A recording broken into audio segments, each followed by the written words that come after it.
দিয়া, আল্লাহকে বাদ দিয়া যাদেরকে তোমরা ডাকো, মূর্তির কাছে চাও, দুর্গার কাছে চাও, দুর্গার কাছে চাও, যার কাছেই চাও, আল্লাহ বলেন লা ইয়াখলুকু যুবাবা, এদের তো একটা মশা মাছি বানানোর ক্ষমতাও আছে।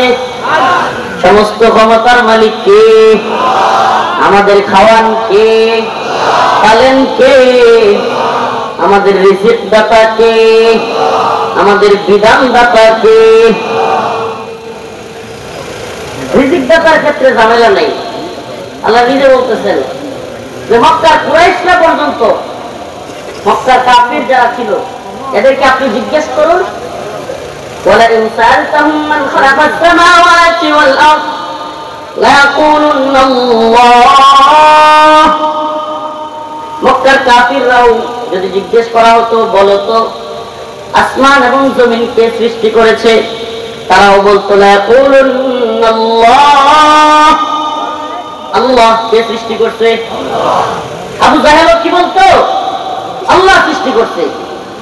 বিষয়টা না, আসমান জমিন সৃষ্টি করার এই আকীদা মক্কার কাফিরদের ক্লিয়ার ছিল। সমস্যা কোন জায়গায়?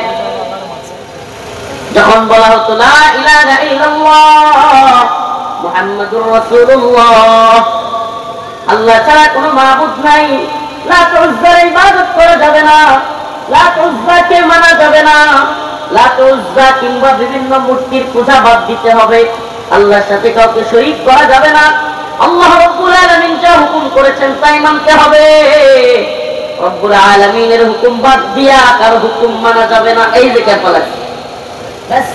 গন্ডগোল কোন জায়গায়?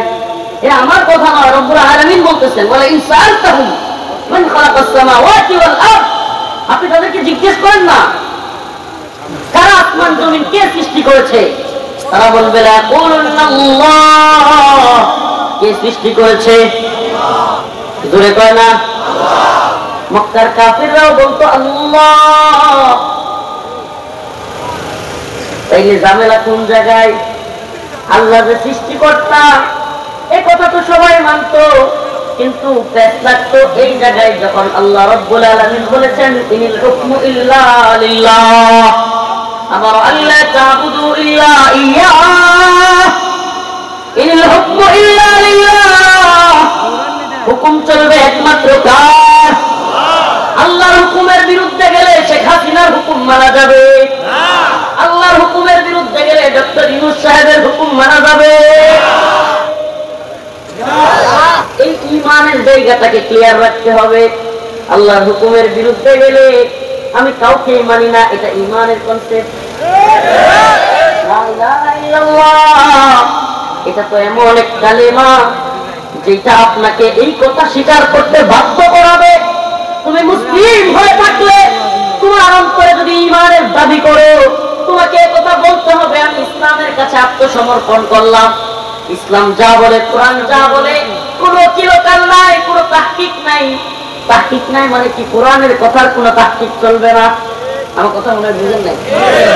কোরআনের কোনো কথার তাহকিক চলবে না, ব্যাখ্যা বিশ্লেষণ যে এইটা না ওইটা, কোরআনের সুস্পষ্ট কথাগুলোকে মেনে নেওয়ার নামই হলো ঈমান। কোন মুসলিম কোরআনের কথা পাশ কাটিয়ে যাওয়ার কি নাই সুযোগ?